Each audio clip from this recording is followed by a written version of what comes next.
श्री झंडा महोत्सव और श्री झंडा मेला श्री गुरु रामराय जी महाराज के जन्म दिवस के उपलक्ष्य में हर वर्ष चैत्र माह की पंचमी को मनाया जाता है और इस बार ये तिथि 19 मार्च बुधवार को पड़ रही है। और मैं थोड़ा सा इतिहास बता दूं, श्री गुरु रामराय जी महाराज सिखों के 7वें गुरु श्री हरराय जी के ज्येष्ठ पुत्र थे और उनका जन्म पंजाब में सन 1646 को हुआ था और सन 1676 में श्री गुरु रामराय जी महाराज पंजाब छोड़ के इस दून घाटी में आ गए थे।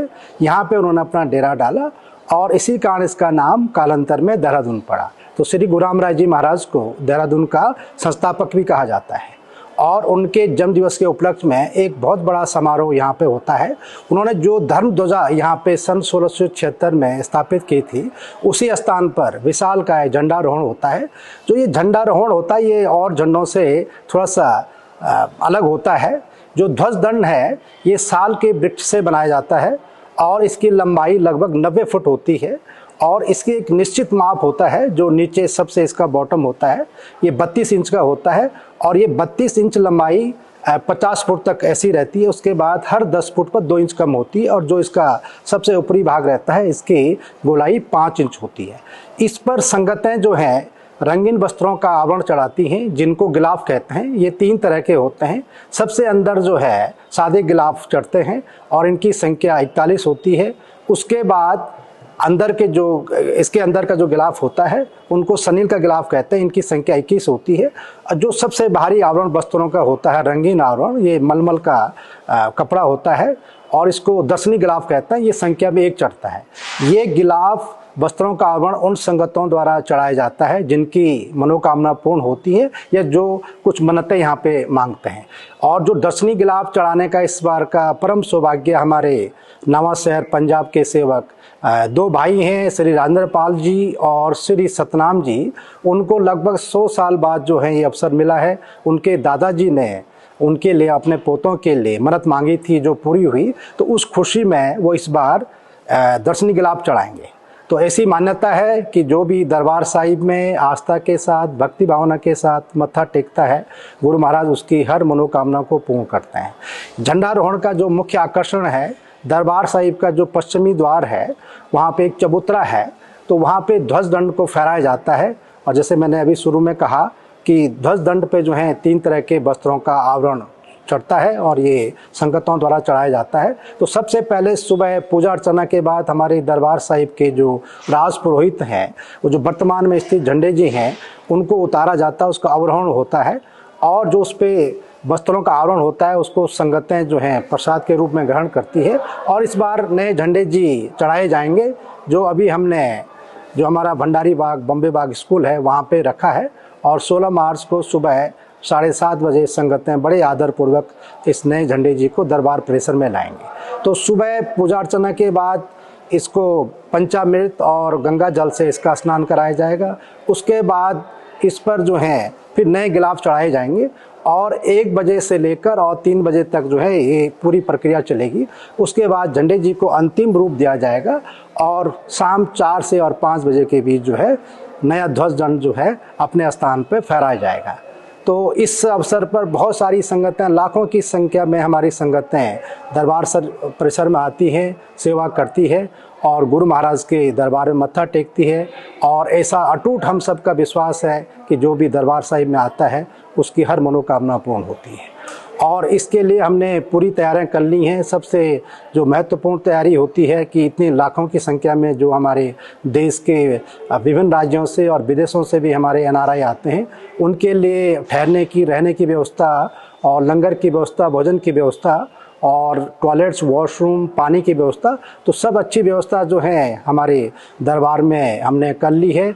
इसके अलावा जो हमारे स्कूल्स हैं आसपास के और देहरादून की जितनी भी धर्मशालाएं हैं, होटल्स हैं, और सबसे महत्वपूर्ण बात जो हमारे देहरादून की संगतें हैं, सेवक हैं, वो भी बाहर से आई हुई संगतों को बड़े सम्मानपूर्वक जो हैं अपने घरों में ठहराते हैं और किसी भी तरह की कोई दिक्कत नहीं होती है। तो बहुत अच्छी व्यवस्था हमने की है, सारे रहने की व्यवस्था। और जो भोजन के लिए जो हैं 3 बड़े लंगर जो हैं 24 आवर्स यहाँ पे चलते रहेंगे दरबार परिसर में, तालाब में और माता वाला बाग में। इसके लिए हमने पानी की बहुत अच्छी व्यवस्था की है। तो जगह जगह जो है हमने ट्यूबवेल वगैरह और जो टंकियां जो हैं, बहुत बड़ी टंकियां जो हैं पानी की रखी हैं।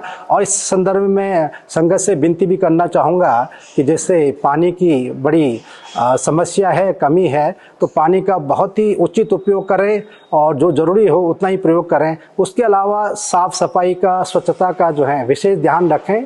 और इसके अलावा जो संगतों के स्वास्थ्य परीक्षण के लिए उनको कोई स्वास्थ्य संबंधी कोई दिक्कत न हो, इसके लिए श्री महंत इंद्रेश अस्पताल पटेल नगर की डॉक्टर्स की team, nursing staff, paramedical staff जो हैं दरबार परिसर में 24 आवर्स जो है तैनात रहेगा।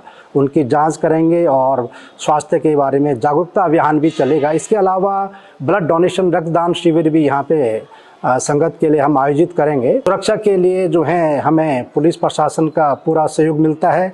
इसके अलावा जो दरबार साहिब के सेवक होते हैं वो पूरे इस परिसर में घूमते रहते हैं कि किसी को कोई दिक्कत न हो। इसके लिए पुलिस प्रशासन द्वारा जो हमारा दरबार साहिब का दर्शनी गेट है वहाँ पर एक टेम्पररी थाना जो है स्थापित हो गया है, मेला थाना। और इस बार हमने उसको एक नया भवन वहाँ पे हॉल बनाया है, जिससे कि पुलिस के जवानों को पूरा मेला परिसर के मॉनिटर करने के लिए कोई दिक्कत नहीं होगी और सारी सुविधाएं वहाँ पे हैं। तो पहले से प्राचीन परंपरा रही है कि झंडारोहण के एक दिन बाद झंडे जी पंचमी को चढ़ते हैं, तो सप्तमी को जो पुराना देहरादून नगर है उसकी संगतें जो हैं परिक्रमा करती है। और ऐसा विश्वास है कि उस समय जब श्री गुरुराम राय जी महाराज यहाँ पे तपस्या कर रहे थे तो वो जो स्थानीय संगतें थी उनके दर्शनों के लिए जाते थे, उनका दुख सुख बांटते थे। तो आज भी संगतें जो हैं उस पथ का, उस मार्ग का अनुसरण करती है। तो ये परिक्रमा जो है उनका दुख सुख बांटते थे। तो आज भी संगतें जो हैं उस पथ का, उस मार्ग का अनुसरण करती है। तो ये परिक्रमा जो है दरबार साहिब से शुरू होके और झंडा बाज़ार, उसके बाद कामली रोड, फिर बिंदाल, उसके बाद बिंदाल में कुछ देर जो है कीर्तन भजन होते हैं, प्रसाद का वितरण होता है। उसके बाद तिलक रोड होते हुए चक्राता रोड, उसके बाद पलटन बाज़ार, घंटाघर और धामावाला, फिर इधर से ये लक्की बाग और रीठा मंडी होते हुए भंडारी बाग में फिर संगतें कुछ देर के लिए रुकती हैं। वहाँ पे कीर्तन भजन होते हैं, प्रसाद का वितरण होता है। फिर वापसी में आते हुए जो श्री महंत साहिबान सहारनपुर चौक के नीचे जो समाधि स्थल है वहाँ पर भी संगतें कीर्तन भजन करती हैं, मत्था टेकती हैं, प्रसाद का वितरण होता है। और फिर ये 1 बजे के आसपास जो है दरबार साहिब में परिक्रमा संपन्न हो जाती है। सुबह 7:30 बजे हम परिक्रमा शुरू कर देंगे, जिससे कि ट्रैफिक में कोई व्यवधान न हो, जाम की स्थिति न हो। हम संगत से विनती करते हैं कि वो केवल एक रास्ते को फॉलो करें और दूसरी तरफ से जो ट्रैफिक है वो बिल्कुल बिना किसी बाधा के चलता रहे। तो इसके लिए हम विशेष प्रयास करते हैं कि आम पब्लिक को कोई दिक्कत ना हो। देखो, जो झंडा मेला है ये आपसी प्रेम का, भाईचारा का, एकता का, सौहार्द का मेला माना जाता है। इसमें हर संप्रदाय के, हर धर्म के लोग आते हैं और यहाँ पे मिलजुल कर सेवा करते हैं। साझा चूल्हा होता है, तो किसी भी तरह का भेदभाव नहीं होता है। सब मिलकर जो है मेले को आगे बढ़ाते हैं।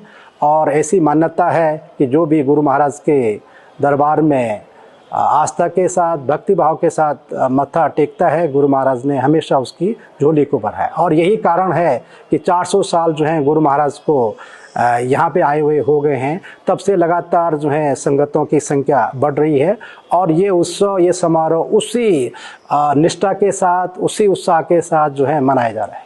जब झंडारोहण का समय होता है शाम को 3 और 5 के बीच में, उसमें झंडा दरबार परिसर जो है खचाखच भर जाता है, आस्था का समुद्र उमड़ आता है और कहीं भी जो है तिल रखने की भी जगह नहीं होती है। लेकिन हमारी जो संगतें हैं, जितने भी सेवक हैं, बड़े अनुशासित हैं और बड़े व्यवस्थित ढंग से जो हैं वो इस पूरी प्रक्रिया को आगे बढ़ाते हैं। तो किसी भी तरह की कोई दिक्कत नहीं होती है। मैं फिर भी विनती करूँगा कि वो बड़े व्यवस्थित होके और जो इतनी भीड़ होती है उसमें धैर्य रख के और जो बड़े बुजुर्ग हैं, महिलाएं हैं या बीमार हैं, उनको पहले जो है देखने का अवसर दें। बाकी दरबार परिसर के चारों तरफ जो है हमने एलईडी लगा रखे हैं और लाइव इसका टेलीकास्ट भी होता है यूट्यूब चैनल के द्वारा। तो जो लोग जो है भीड़ में जिनको दिक्कतें होती हैं वो घर बैठ के भी और दूर रह के भी जो है झंडारोहण के दृश्य को देख सकते हैं, क्योंकि ये दृश्य जो है बड़ा दिव्य और अलौकिक होता है। तो हर कोई चाहता है कि इसको अपनी आंखों में कैद कर ले। तो यही कारण है कि पूरे झंडा परिसर के चारों तरफ उसमें बहुत बड़ी संख्या में जो है संगतों का हुजूम उमड़ आता है।